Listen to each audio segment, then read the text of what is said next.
When I was in my third year of high school, my dad and I started this thing of trading letters.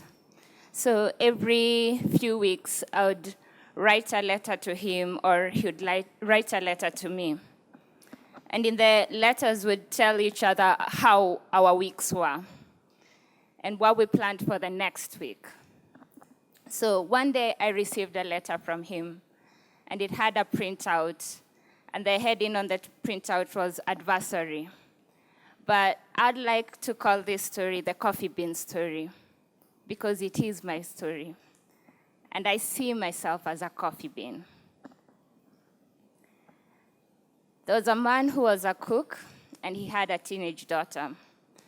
And the daughter wanted to go to the mall to hang out with her friends. And so he took her to the kitchen when she asked for some money to go and hang out with her friends. He took her to the kitchen and took 3 sufurias, 3 pans. In one, he put some carrots. In the next, he put some eggs. And in the third one, he put some coffee beans. And then he put equal amount of water, and he put them on the fire. After some time, the girl started wondering, how is this going to give me money? How will I go and hang out with my friends? Then he took 3 bowls. In one, he put the carrots. In the second, he put the eggs. And in the third, he put the coffee beans. And he asked her, what do you see? And she was bored at this time, so she just said loosely, I see some mashed up carrots. I see some eggs that are hard-boiled. And I see some coffee beans that have changed the color of the water. And he said, this is exactly what I wanted you to see. In life, we all go through some form of adversary, some form of hot water.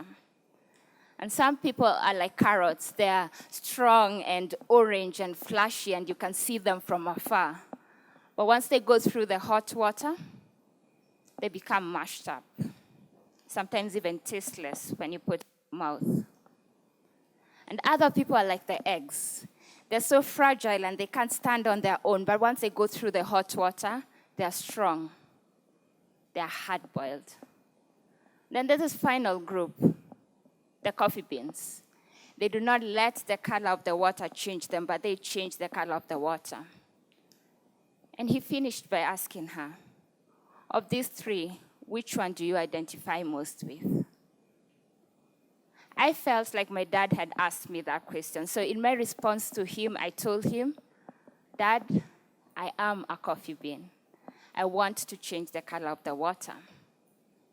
Little did I know that in my 3rd year of high school, I was making a statement that I would live with for the rest of my life. The next year, I was diagnosed with epilepsy. I had to spend most of my time out of school and only came back during the final exams, which I sat for, passed, and was admitted at the University of Nairobi to pursue a degree in actuarial science. But as I was waiting to go to uni, I was sexually assaulted by someone I knew. And so I went to uni and could only stay for 2 years, and I dropped out because I didn't have proper support system, and I didn't have good coping mechanisms. I got a job after that, and I was fired from that job. I had a seizure in the workplace and fell on a client, and so I was fired. Then checked trauma from the rape ordeal was later diagnosed as bipolar. And so there I was, out of university, out of a job, with 2 illnesses that no one knows much about. And so I got really, really depressed to the point of suicide. And I got to a point where I felt the universe was asking me, of these 3 things, which one are you?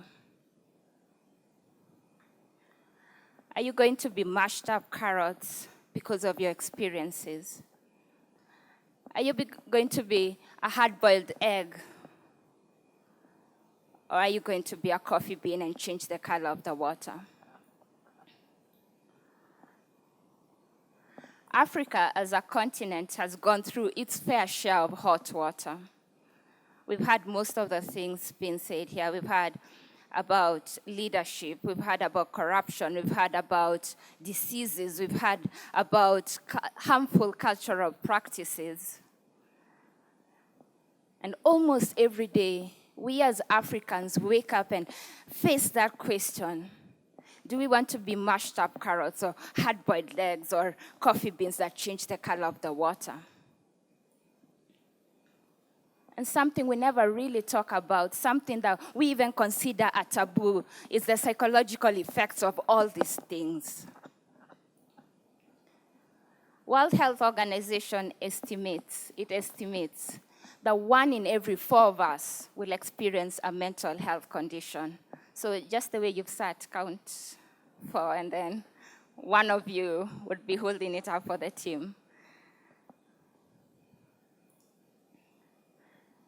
And all these people, should they have the information and the resources, and should they live in a country like Kenya, will have to compete for the services of only 79 psychiatrists.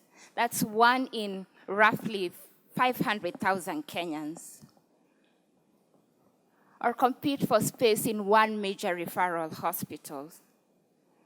And when we talk about 1 in every 4 of us, we mean that at least 1 person in each household in this country having a brush with depression or anxiety disorders, or like me, having bipolar, or even having schizophrenia. 1 in every person in this household being told that what they have might be a spirit or maybe as a result of witchcraft. 1 in every 4 of us finding themselves in that space where they have to decide if they'll be mashed up carrots or eggs or coffee beans that change the color of the water.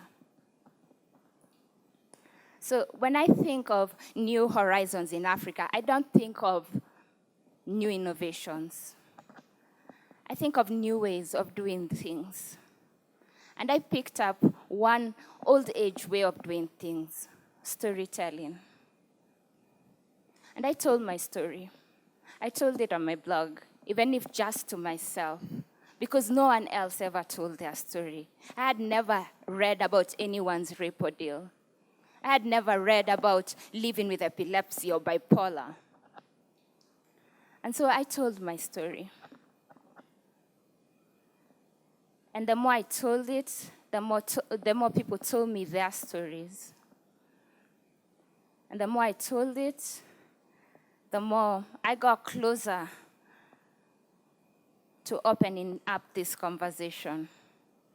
Then Google came along and they had this competition to see how Africans were using their products, and they picked my blog as one of the winners of the Google Africa competition because I told stories no one wanted to talk about.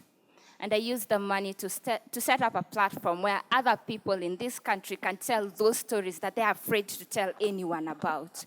And within our first year, we had 11,000 people who'd written in and who we had connected to psychiatrists and counselors and support groups. And I kept telling my stories, and I found myself sitting at the National Mental Health Policy Review Board, speaking on behalf of people like myself who had no one to tell their stories to. And last year, we were able to launch the first version of Kenya's mental health policy. And I keep telling my story in workspaces and schools, places that I wish someone had told their story so that I had a story to lean on to. So when I think of new horizons in Africa, I think of people who decide to be coffee beans, to change the color of the water where they are with whatever they have.